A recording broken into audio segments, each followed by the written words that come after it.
जिनके यहाँ ससुराल में तीज सहती हो या तीज मनाते हो वही लोग तीज व्रत करेंगे। निर्जला व्रत का संकल्प ले लें और पूरे दिन पूरे रात तक जल ग्रहण नहीं करना चाहिए। कोई इसमें सरगी वर्गी नहीं होती। बहुत सारे लोग बोलते हैं जैसे करवा चौथ में सरगी खा लेते हैं, ये चीजें नहीं होती हैं। अगर हमको बहुत प्यास लगी तब तो हम पानी पी लेंगे और अगर हमसे रहते बना तो हम रह लेंगे। ये दो चीज भगवान से बोल देना। बहुत सारी बच्चियां बोलती हैं कि उनके मामा मामी या और कोई रिश्तेदार उनका विवाह कर दे, क्योंकि उनके माता पिता हैं ही नहीं, भाई हैं ही नहीं, तो उनका मायका भी नहीं है और मामा मामी नहीं बुलाते हैं, किसी तरह से विवाह करके हमको भेज दिए, ना हम वहाँ जा सकते हैं, ना वो हमको कुछ देंगे।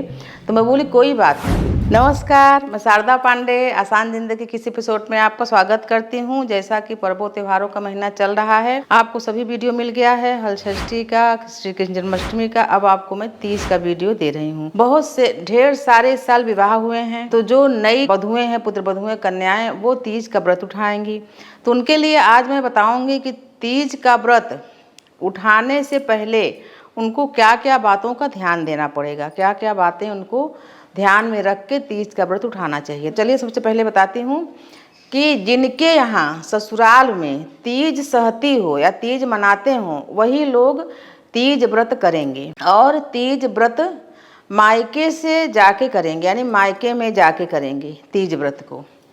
और जिनके यहाँ परंपरा हो कि तीज भेजी जाती है, जैसे मायके में लड़कियां हैं तो परंपरा होती है, जैसे हम लोग के यहाँ भाभी लोग आए हैं बनारस से, मिर्ज़ापुर से, उधर पूर्व साइड से, तो तीज आती है और कहीं कहीं पर तीज नहीं जाती है। वधुएं अपने मायके गए तो वहीं पर अपना व्रत करती हैं। तो जिनके यहाँ तीज जाने की परंपरा हो वो तीज ले जाएं।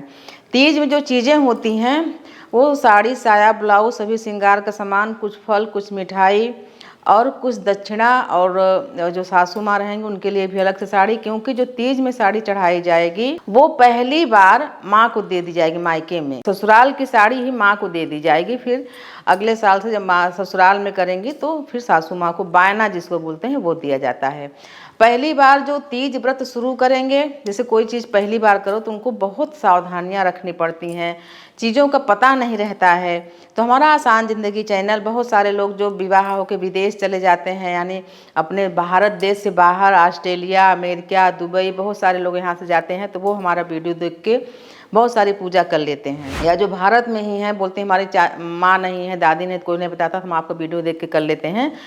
तो उन्हीं जो नए लोग हैं उनके लिए काफ़ी फ़ायदा हो जाता है हमारे वीडियो को देखने के बाद, अच्छी तरह से पूजा कर लेते हैं। तो मैं आपको आगे पूरी तरह से बता रही हूँ। सबसे पहले हमारे चैनल आसान ज़िंदगी को आप सब्सक्राइब कर लें, बेल आइकन का बटन दबा लें, तो आपको सभी वीडियो आगे समय से मिलते रहेंगे। अब मैं आपको बताऊँगी कि पहली बार जो व्रत शुरू करेंगे, घर में पूछ लें। कभी कभी क्या होता है, तीज व्रत नहीं सहता, उस दिन किसी की मृत्यु हो जाती है, यानी इतिहास में मतलब कभी भी हुआ रहा होगा, तो तीज नहीं सहता जब तक कि उस घर में पुनः से बेटी या बेटे का जन्म न हो जाए उसी तिथि में, तीज की तिथि में, तब तक तीज या कोई भी त्यौहार जैसे किसी पर्व त्यौहार पर हुआ तो नहीं मनाया जाता। तो तीज के दिन अगर ऐसा हुआ हो, आपके यहाँ नहीं मनाते, तो जबरन नहीं करना चाहिए। बहुत सारी लड़कियां बोलती हैं नहीं हमारे मायके मनाते हैं, हम करेंगे, लड़के करते हैं, उसका दुष्परिणाम आगामी समय में उनको मिलता है, तो तीज छोड़ना पड़ता है। तो आपको हम बता रहे हैं, सबसे पहले इस बात को पता कर लें कि तीज मनाते हैं कि नहीं।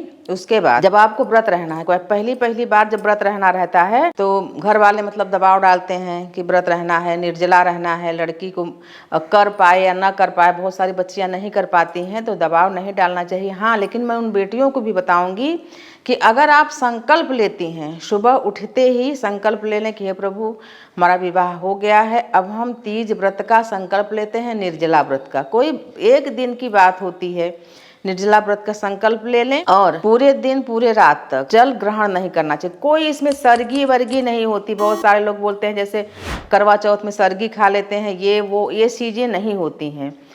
तीज व्रत जब है, यानी तीज 26 अगस्त 2025 दिन मंगलवार को है, इसके एक दिन पहले आपको जो खाना पीना हो 11:30 बजे रात्रि, यानी 25 तारीख को सोमवार को जो भी खाना पीना हो खा पी लें, फिर 11:30 बजे के बाद आप कुछ नहीं खाएंगी पिएंगी।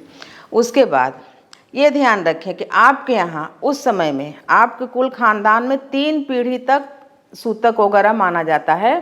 तो आपके खानदान में इस अवधि में, तीज व्रत शुरू करने की अवधि में किसी की मृत्यु न हुई हो, या किसी के यहाँ बच्चा जन्म न लिया हो, या आप खुद अशुद्ध न हो, माहवारी के पीरियड के समय में न हो, 5 दिन बीत जाए तभी बाल वगैरह धो के पूजा कर सकते हैं, ये तीनों चीज़ नहीं हो। चौथा, आप स्वस्थ हों, पता चला कि आप किसी और वजह से बीमार हैं, हॉस्पिटल में हैं, या आपका दवाई चल रहा है किसी चीज़ का, तो कोई ज़रूरी नहीं है व्रत रहना, ज़रूरी है ही नहीं। आप स्वस्थ हो जाएं, और इन सभी 3-4 चीज़ों में अगर कोई भी एक चीज़ है तो व्रत नहीं रहना है। अच्छी तरीके से स्वस्थ हो जाएं, स्वच्छ रहें, सभी कुछ ठीक रहे तो अगले साल व्रत कर सकती हैं। इन सब चीज़ अगर नहीं है तो आप व्रत कर सकती हैं, व्रत का शुरुआत कर सकती हैं। तो मैं आपको बता रही हूँ कि जो पहली बार व्रत करेंगे वो उनको क्या क्या करना चाहिए। तो इस तीज में, जैसे तीज का पहली बार व्रत शुरू करेंगे, डरने की कोई आवश्यकता नहीं है कि आप बहुत डरो कि हाँ हम पानी नहीं पिएंगे, कैसे होगा, कुछ नहीं होता।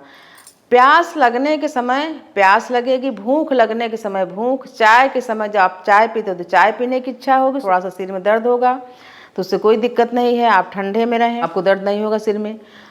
व्रत रहें, जब व्रत के दिन जब व्रत का संकल्प ले लें तो साधारणतः जो रोज का बिस्तर रहता है उस बिस्तर में आपको नहीं सोना है, गद्दे पर उस तकिए में वो जो आप ओढ़ते हो कुछ नहीं रहेगा। अब आप बोलोगे हमारे यहाँ जगह ही नहीं है हम कहाँ सोएं, उस जो बिस्तर को हटा दें, मोड़ के रख दें, उसको अच्छे से, आपका जो पलंग है अच्छे से उसको कपड़े से पोंछ लें, हल्का भिगो के साफ रहे, उस पर धुला हुआ चादर, कंबल, और कंबल ही मोड़ के आप तकिया लगाएं। व्रत का जो नियम है उस नियम से व्रत करें। रात्रि को ही आप अपना दांत साफ कर लें, यानी एक दिन पहले तीज की रात्रि को अच्छे तरीके से दांत, जो भी आप टूथपेस्ट वगैरह यूज करते हैं उसको यूज कर लें, कई बार पानी से कुल्ला कर लें। फिर सोते समय जब कुछ भी खाना पीना ना हो तो 2 लौंग खा लें, मुख शुद्धि के लिए, कि जो भी अनाप शनाप कुछ टूथपेस्ट वगैरह में डले रहते हैं उसका दुष्प्रभाव शरीर में या मुँह में रहे तो वो इस लौंग खाने से शुद्ध हो जाएगा। सुबह चिड़चिड़ी का मुखाड़ी, लट जीरा की मुखारी दातून से दांत साफ करना चाहिए। गौरी मैया लट जीरा की मुखारी से दांत साफ करती थीं। तिल की पत्ती, आजकल बरसात के मौसम है, खेतों में तिल लगा रहता है, सफ़ेद और गुलाबी फूल खिले रहते हैं लंबे लंबे से, सुंदर सुंदर से। तिल की पत्ती मंगाएं, हाथ में ऐसे करें तो उसमें फेन निकलेगा, बालों में लगा के सिर से नहाएं, पूरी तरीके से सिर से नहा के फिर भगवान जी का पूजा करना है। तो आपको मैं उन वधुओं को, उन नवविवाहितों को बता रही हूँ कि आप जब व्रत करोगे तो आपको क्या करना है। जैसे मान लो आपको डर लग रहा है, कैसे व्रत करेंगे, जैसा बताया कि चाय के समय चाय का तलब लगेगा, भूख के समय भूख लगेगी, कुछ देर में भूख शांत हो जाएगी। प्यास के समय प्यास लगती है, प्यास लगी ही रहेगी, लेकिन इतना आपको परेशान होने की आवश्यकता नहीं, कुछ देर में प्यास भी शांत रहती है। धूप वगैरह ज़्यादा है तो आप AC कूलर में रहें। और उसके अलावा जैसे मान लो आप चलो पहली बार व्रत कर रहे हो तो आप पूरे 24 घंटा का संकल्प न लेकर पहली बार आप ऐसा भी संकल्प ले सकते हो कि हे गौरी मैया, हे भोले बाबा, हम पहली बार व्रत कर रहे हैं, इस व्रत को थोड़ा सा हम प्रैक्टिकली करके देख लें, फिर अगले साल से अगर हमसे इस बार हम व्रत रह लेते हैं पूरे दिन, यानी सूर्य अस्त के बाद आप पानी पीने का संकल्प ले सकती हैं कि सूर्य अस्त के बाद अगर हमको बहुत प्यास लगी तब तो हम पानी पी लेंगे, और अगर हमसे रहते बना तो हम रह लेंगे। ये 2 चीज़ भगवान से बोल देना। अगर आपको बहुत प्यास लगेगी तो एक थाली में 2 बूंद गंगा जल डाल के, साधारण जल डाल के, और एक ही बार में थाली में रख के, गिलास में नहीं, इस बात का ध्यान रखना। ऐसे आप नीचे ज़मीन में बैठ जाएं, टेबल पर उसको थाली को रखें कि आप अच्छे तरीके से उसमें मुंह लगा के पी सके, एक सांस में जितना पानी पी सके तो पी सके, तब भी आपका व्रत निर्जला माना जाएगा। लेकिन सूर्य डूबने के बाद ऐसा करेंगी और आप एक बार पानी पी के रह सकते हैं। अब अगर आप रह सकें तो भगवान का जब आप संकल्प करते हो कि हमको ये व्रत रहना है ऐसे, तो वो भगवान आपको शक्ति देते हैं और आपका व्रत पूरा हो जाता है। तो आपको मैं बता रही हूँ कि आप पहली बार व्रत करोगे तो आपको क्या क्या करना है, क्या क्या सावधानियां रखनी है।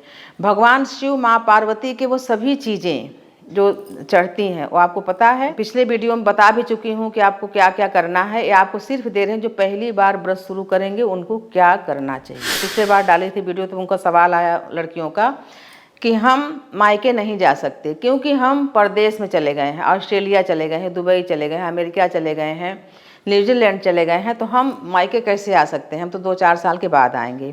तो कोई ज़रूरी नहीं है आप, लेकिन अगर आप व्रत रहना चाहते हो, भारत से गए हो, आपके यहाँ परंपरा है तीज रहने का, तो आप यहाँ से जो भी चीज़ें ले गए वो या जो सुविधा है आपके पास उसी में ही आप व्रत को उठा लो, संकल्प कर लो। तीज का व्रत कम से कम, वैसे तो जब तक शक्ति है तब तक भक्ति करनी चाहिए, कम से कम 12 वर्षों तक का संकल्प लेना चाहिए कि इस तीज व्रत को हम 12 साल तक रहेंगे। फिर छोटा सा उद्यापन करके आपको रहना है तो और आगे रह सकते हैं, लेकिन 12 साल का संकल्प लेकर इस व्रत को निर्जला किया जाता है। एक आध साल शुरू में आप प्रैक्टिस कर लो व्रत रहने का, कि दिन भर नहीं रहोगे, शाम को पानी पी लोगे। जब प्रैक्टिस आपकी पूरी हो जाएगी, आपको लगेगा कि हाँ हम रात भी बिता लेंगे, तो पूर्णतः पूरी रात पूरे दिन का व्रत करके फिर पूजा पाठ करके सुबह आरती वगैरह करके दान करके फिर आप प्रसाद खा के फिर पारण करें। विदेश में नहीं है, अपने ही भारत में दूर दराज पर कहीं पर हैं, मायके नहीं जा सकते हैं, तब भी आप व्रत शुरू कर सकते हैं।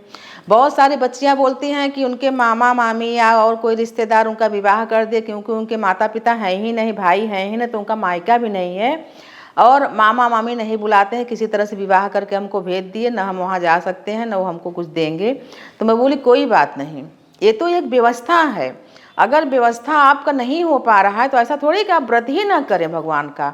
आप जहाँ भी हैं, जैसी भी परिस्थिति है, जो भी स्थिति है, जो भी चीज़ें उपलब्ध हैं, जैसे आप बताते हो कि हम बहुत सारा चीज़ों को दिखा देते हैं, तो बहुत सारी चीज़ें वो चढ़ती हैं, कई प्रकार के पूजा होते हैं। जो आपके पास उपलब्ध है आप उसी से भगवान की भक्ति कर लें।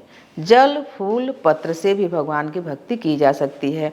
तो मैं आपको बताई और आपको आगे की वीडियो में बताऊंगी कि आपको प्यास कैसे न लगे तीज के दिन, आप वो क्या कुछ उपाय करें जो कि तीज के दिन प्यास न लगे, अगले वीडियो में बताऊंगी। तो आप सभी लोग ऐसे ही हमारे साथ बने रहें और ये तीज पर्व आपके लिए मंगलमय हो, सुखमय हो। आसान ज़िंदगी के साथ सदैव हमारे साथ बने रहें, देखते रहें आसान ज़िंदगी। तब तक के लिए नमस्कार।